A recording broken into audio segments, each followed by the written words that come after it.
আসসালামু আলাইকুম ওয়া রাহমাতুল্লাহি ওয়া বারাকাতুহু। আলহামদুলিল্লাহি ওয়াহদা ওয়াসসালাতু ওয়াসসালামু আলা মান লা নাবিয়্যা বা'দা। আউযু বিল্লাহি মিনাশ শাইতানির রাজীম। বিসমিল্লাহির রহমানির রহিম।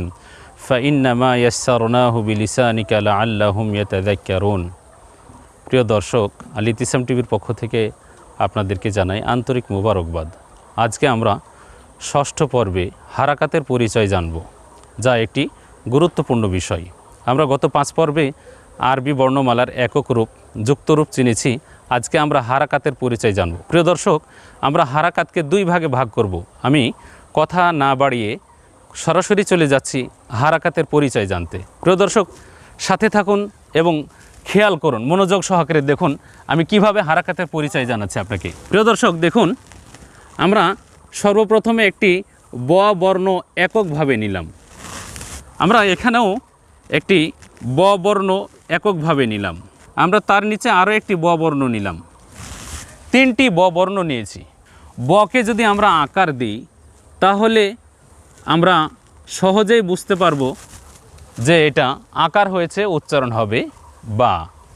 প্রিয় দর্শক, আমরা যদি বয়ে একটা রসিকার দিই তাহলে আমরা বুঝে নিব যে বয়ে রসিকার আছে, উচ্চারণ হবে বি। বয়ে যদি একটা রসুকার দিই তাহলে আমরা সহজেই উচ্চারণ করতে পারবো বু। দেখুন, আমরা বয়ে আকার ব্যবহার করেছি, বয়ে রসিকার ব্যবহার করেছি এবং বয়ে রসুকার ব্যবহার করেছি। ঠিক কোরআন মাজিদ পড়ার জন্য এভাবেই আমরা 3টি কার চিহ্ন চিনব। দেখুন, আমরা প্রথমে একটি বা হরফ লিখছি।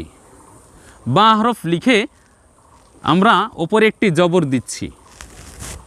এরপরে আরেকটি বা বর্ণ আমরা লিখছি। দেখুন, বা লিখে নিচে একটি জের দিচ্ছি। প্রিয় দর্শক, আমরা আরেকটি বা লিখছি। বা লিখে ওপরে একটা পেশ দিচ্ছি। দেখুন, বা লিখার পরে জবর দিয়েছি। বায়ে জবর, কাজ হবে আকারের। ভালো করে মনে রাখতে হবে, যখন কোনো বর্ণের ওপরে এরকম দাগ থাকবে যাকে আমরা জবর বলছি, এই জবর থাকলে আমাকে ধরে নিতে হবে যে আকার হবে। এরপরে দেখুন, বয়ের নিচে জের থাকলে ধরে নিতে হবে যে রসিকারের কাজ করবে। এখানে যেমন আমরা বয়ে রসিকারে বি বলছি, ঠিক কোনো আরবি বর্ণের নিচে যদি জের থাকে তাহলে সেটা রসিকারের কাজ করবে। তারপরে দেখুন, আরেকটি বা লিখেছি, বায়ের উপরে পেশ দিয়েছি। আমাদেরকে ধরে নিতে হবে আমরা যখন এখানে বয়ের নিচে রসুকার দিয়েছি, ঠিক এখানে বা বর্ণের উপরে আমরা পেশ দিয়েছি, তার মানে পেশের কাজ হলো রসুকারের। আমরা পেয়ে গেলাম আকার, রসিকার, রসুকার। প্রিয় দর্শক, আমি পুরোটাই মুছে দিচ্ছি, তারপরে একটি বর্ণ আপনাদেরকে লিখে আমি আলাদা করে বুঝাচ্ছি।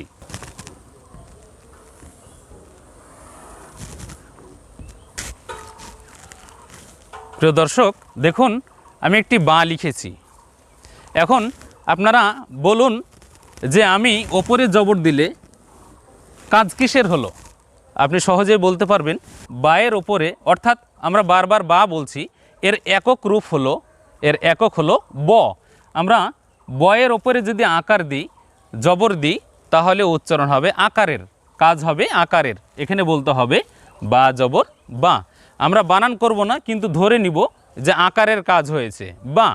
দেখুন, আমরা যদি জবর মুছে দিয়ে নিচে জের বসে দিই তাহলে আমরা সহজে বুঝে নিব যে জের আছে, তার মানে রসিকারের কাজ করছে।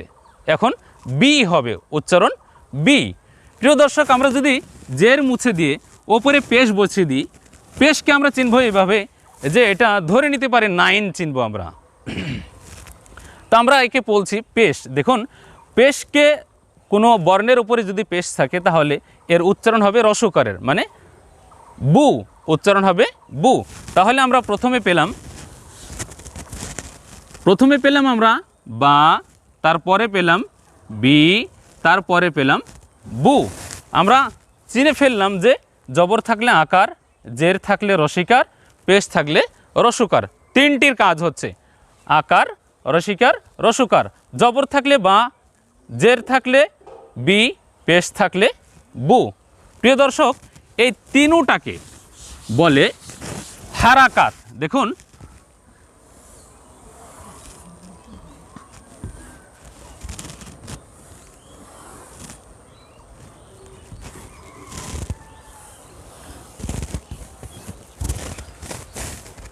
জবর, জের, পেশ, এই তিনটাকে বলছি আমরা হারকাত, হারাকাত বলছি, বা আমরা আমাদের ভাষায় হরকত বলি। দেখুন, বায়ে জবর বা, বায়ে জের বি, বায়ে পেশ বু। আমরা এক ধরনের কার চিনলাম, হারাকাত দুই ধরনের, হারাকাত আমরা নিব দুই ধরনের, আমরা এক ধরনের চিনলাম। একটা হলো এরকম বাঁকা হয়ে পড়ে থাকবে, বাঁকা হয়ে থাকবে, এটা হলো এক ধরনের হারাকাত। এবার আমরা দ্বিতীয় ধরন যেটি, সেটি আপনাদের সামনে উল্লেখ করছি। প্রিয় দর্শক দেখুন, আমরা হারাকাতের দ্বিতীয় ধাপ চিনব। আমরা প্রথমে আগের মতোই তিনটি ব লিখে নিচ্ছি। দেখুন,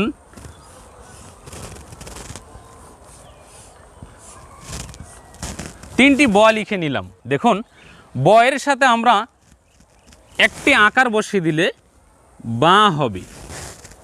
আমরা আগে যেমন পড়েছি বা, এখনও বা হলো, কিন্তু এটিকে দীর্ঘ করার জন্য এখানে আরেকটি আকার দিতে হবে, দিয়ে হলো দুই আকার মিলে লম্বা একটু উচ্চারণ বা।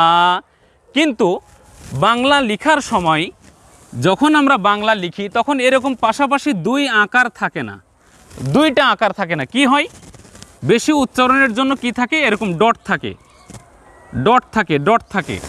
তখন বুঝে নিতে হয় যে এর উচ্চারণটা একটু লম্বা হবে, তখন আমরা বুঝে নিব উচ্চারণ একটু লম্বা হবে। তাহলে বয়ে যদি আকার হয় এরপরে ডট থাকে অথবা একটু ফাঁকা থাকে, তখন উচ্চারণটি একটু বেশি হবে, লম্বা করে উচ্চারণ করতে হবে। তাহলে উচ্চারণ কেমন হবে, বা। এরপরে প্রিয় দর্শক দেখুন, আমরা যদি এখানে বয়ের সাথে একটা দীর্ঘিকার বসিয়ে দিই, তাহলে উচ্চারণ হবে বি। আগে রসিকার বসিয়েছিলাম তখনও বি, এখন দীর্ঘিকার বসিয়েছি এখনও বি। কিন্তু এই দীর্ঘিকার থাকলে এটার উচ্চারণ হবে একটু লম্বা করে বি। প্রিয় দর্শক দেখুন, আমরা রসুকার বসিয়েছিলাম তখন আমরা বলেছিলাম বু, কিন্তু আমরা এখন দীর্ঘকার বসালাম, এর উচ্চারণটা একটু লম্বা হবে। উচ্চারণ কেমন হবে, উচ্চারণ হবে বু। প্রিয় দর্শক, আমরা পেয়ে গেলাম যে লম্বা করে টানতে হবে যখন পাশাপাশি দুইটা আকার থাকবে, কিন্তু আকার থাকে না, ডট ডট থাকে অথবা একটু ফাঁকা থাকে। ফাঁকা থাকলে উচ্চারণটা হবে একটু লম্বা করে বা, তারপরে বি, তারপরে বু। এই ছয়টা আমরা কার যদি ভালো করে মাথায় রাখতে পারি, বাংলার কার এবং আরবির কার চিহ্ন যদি ভালো করে মাথায় রাখতে পারি, তাহলে আমাদের পড়ার সময় কোনো সমস্যা হবে না। আমরা যেমন বাংলায় পেয়ে গেলাম, এখন আমি আপনাদেরকে আরবিতে দেখাচ্ছি। দেখুন, আরবিতে আমরা তিনটি বা লিখে নিচ্ছি। প্রিয় দর্শক, তিনটি বা লিখে আপনাদেরকে বুঝাচ্ছি এইভাবে। আমরা যদি বায়ের ওপরে খাড়া এরকম একটা ছোট্ট আলিফ বসিয়ে দিই, মনে হচ্ছে খাড়া একটা ছোট্ট আলিফ, কিন্তু এটি ছোট্ট আলিফ নয়, বরং আমরা এটাকে খাড়া হরকত বলবো, খাড়া জবর বলবো, খাড়া জবর। এরপর আমরা বায়ের নিচে একটা ছোট্ট আলিফ বসিয়ে দিলাম, এটা আলিফ নয় বরং এটা খাড়া জের। এরপরে আমরা বায়ের উপরে একটি গোল করে বসিয়ে দিলাম উল্টা পেশ, অথবা আমরা ধরে নিতে পারি এটা সিক্স, সিক্স বোঝার জন্য, সাধারণ মানুষের বোঝার জন্য সিক্স, অথবা আমরা পেশ ধরবো উল্টা পেশ। দেখুন, যখন কোনো বর্ণের উপরে এরকম খাড়া জবর, খাড়া জের আর উল্টা পেশ, এই তিনটা থাকবে, মাথায় রাখতে হবে। কোনো বর্ণের উপরে যখন খাড়া জবর, খাড়া জের, উল্টা পেশ, এই উল্টা পেশ থাকবে যখন, তখন টানটা একটু বড় হবে, টান আওয়াজটা একটু লম্বা করতে হবে। দেখুন, আমরা জবর দিয়ে পড়েছিলাম বা জবর বা, এখন খাড়া জবর আছে, উচ্চারণ করতে হবে বা। খাড়া জের আছে, উচ্চারণ হবে বি। উল্টা পেশ আছে, উচ্চারণ হবে বু। প্রিয় দর্শক, আমরা চিনলাম দুই ধরনের হারাকাতের পরিচয়। একটা চিনলাম পড়ে থাকবে জবর, এরকম পড়ে থাকবে, এটাকে আমরা জবর বলছি। তারপরে নিচে পড়ে থাকবে, এটাকে আমরা জের বলছি। তারপরে ওপরে এক মাথা গোলটা থাকবে, এটাকে পেশ বলছি। এই তিনটে যখন কোনো বর্ণের ওপরে থাকবে, এটা থাকলে টানটা ছোট হবে, সংক্ষেপ হবে বা। জের থাকলে বি, পেশ থাকলে বু। ঠিক এইখানে এসে হয়ে যাবে কি, খাড়া জবর থাকলে টানটা একটু লম্বা হবে বা, বি, বু। প্রিয় দর্শক, আমরা এখন কয়েকটা পরীক্ষা আপনাদের সাথে কয়েকটা পরীক্ষা নিই। আপনাদেরকে বুঝালাম। এখন আপনারা কেমন বুঝতে পারছেন এ বিষয়টা এখন আপনাদের সাথে আলোচনা করব। প্রিয় দর্শক দেখুন, পাশাপাশি দুইটি আমরা বা লিখেছি, একটাতে জবর দিয়েছি আর একটাতে খাড়া জবর দিয়েছি, দুটাই জবর। এটিও জবর, এটিও জবর। আমরা বলে থাকি যে জবর আর খাড়া জবর হরকত, এটাকেও হরকত বলছি, এক জবর এক জের এক পেশকে হরকত বলছি। আবার খাড়া জের খাড়া জবর খাড়া জের উল্টা পেশকেও আমরা হরকত বলছি। তাহলে এটিও হরকত, এটিও হরকত। এটির টানটা উচ্চারণ একটু ছোট হবে বা, আর এটির উচ্চারণ একটু বড় হবে বা। আমরা যদি এখন দুইটাই মুছে দিই, মুছে দিয়ে বলি নিচে একটি জের বসিয়ে দিই আর এখানে যদি একটি খাড়া জের বসিয়ে দিই, তাহলে আমরা উচ্চারণ করব কি? বি। এখানে উচ্চারণ হবে বি। প্রথমে উচ্চারণ করলাম কি? বি।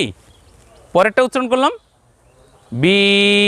প্রিয় দর্শক, আমরা দুইটা পেলাম যে ছোট প্রথমে জের এরকম পড়ে থাকলে বাঁকা থাকলে উচ্চারণ হবে বি, আর জের এরকম খাড়া থাকলে, খাড়া জের থাকলে টানটা একটু লম্বা হবে বি।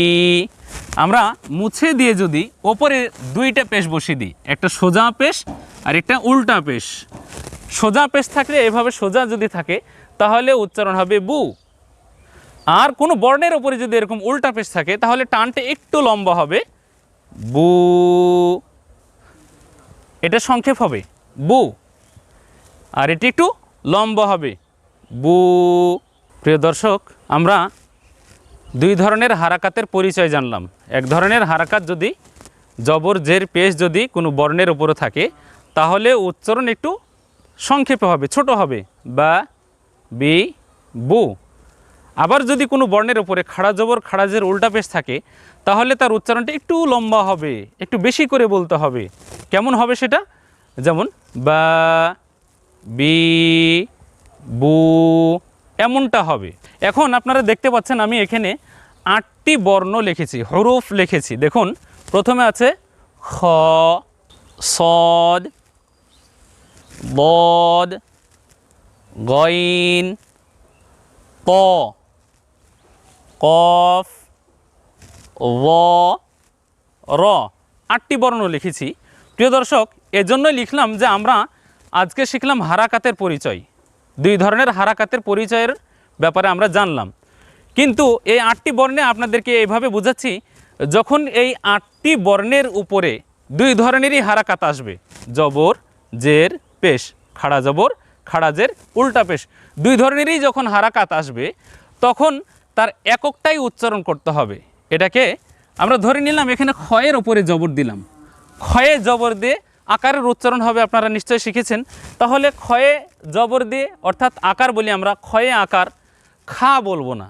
আমরা ক্ষয়ে আকার দেওয়ার পরে আমরা খ বলবো, তার এককটা উচ্চারণ করব। এ কারণেই করব যে এই 8টি বর্ণ হলো মোটা বর্ণ।